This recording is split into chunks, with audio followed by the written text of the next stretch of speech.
Hello, ladies and gentlemen. Welcome to the backstory. If you are new here, kindly hit that subscribe button and the notification bell down below so that you can be notified when we post a new video. Now, ladies and gentlemen, former Tourism Cabinet Secretary Najib BALALA has been arrested. He was arrested today morning at his home in Nairobi and has been transferred to Mombasa, then to Malindi, where he will be charged for corruption-related charges at the Malindi Anti-Corruption Court. Najib BALALA, together with 4 other suspects, were arrested by ESCC detectives, and they are said to be charged over procurement fraud and irregular payment of 8.5 billion shillings in the construction of the proposed Ronald Ngala Utalii College in Vipingo, that is in Malindi. Remember, Najib BALALA served as a cabinet secretary in the tourism docket. At some point, he served in Kibaki's government. Then when Uhuru came in, he also served as the tourism cabinet secretary. The offences relating to procurement fraud and irregular payment of 8.5 billion Kenyan shillings in relation to the construction of the proposed Utalii College, that is a coast branch in Kilifi. This morning, the commission has arrested one more suspect. The commission has arrested one more suspect, and that is Flora Ngina Gonse, the former ICT manager of the tourism fund, who is part of the persons who participated in this alleged fraud. Therefore, we have in custody 4 suspects, including the following: Mr. Najib Mohammed BALALA, former Cabinet Secretary, Ministry of Tourism; Ms. Leah Adam Guyo, former Principal Secretary, Ministry of Tourism; Mr. Joseph Odero, Managing Partner in one of the consultant firms that were paid the amount in question, and that is the West Consult Engineers. The 4th one is that Flora Ngina Gonse. You may have seen a lady who accompanied her. It is not that old lady, that is a caregiver. The suspect is the other one for the purposes of differentiation. Therefore, the commission is now looking for 12 suspects that are yet to be arrested. We advise them to immediately report to ESCC Integrity Center Police Station or the nearest ESCC regional office for processing. Shortly, the suspects will be taken to the Anti-Corruption Court in Malindi. That is the geographical jurisdiction of the place where these offences allegedly took place. Now, the Ronald Ngala Utalii College in Vipingo that is being charged for was initiated in 2020, not 2020 something, but in 2013 by the former administration, that is former President Uhuru Kenyatta's administration.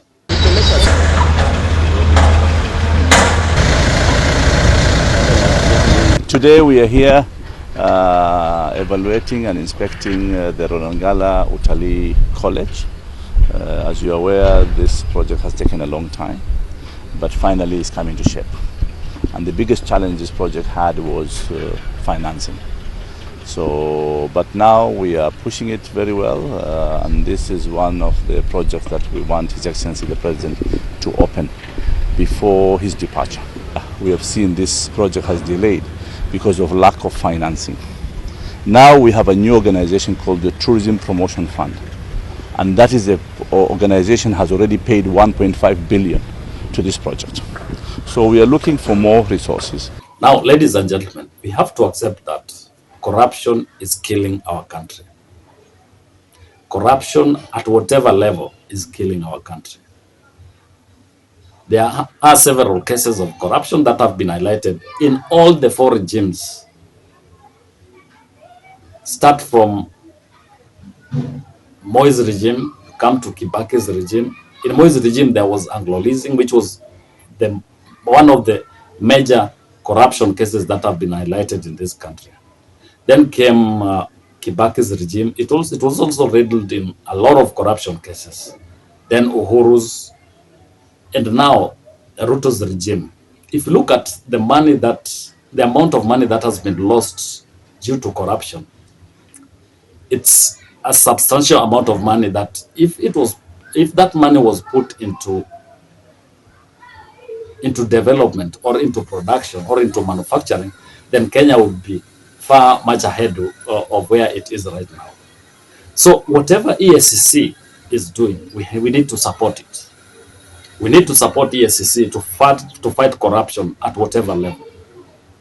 But what we also need to draw the line is, or what EACC needs to do, is to fight corruption in a way that it is not seen as being used as a tool to fight small political fights.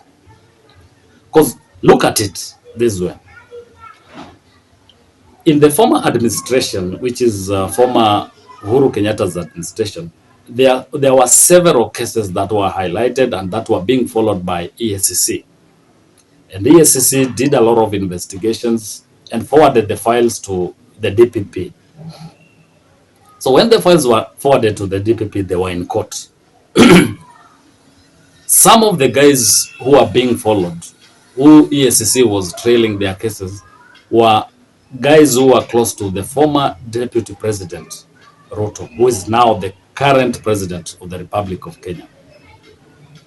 So Ruto then, as the Deputy President and who had political ambition of being the President of Kenya, used that opportunity to castigate the former regime by saying that they were targeting his close associates. So when that happened, came Ruto into office this year. Ruto became the president.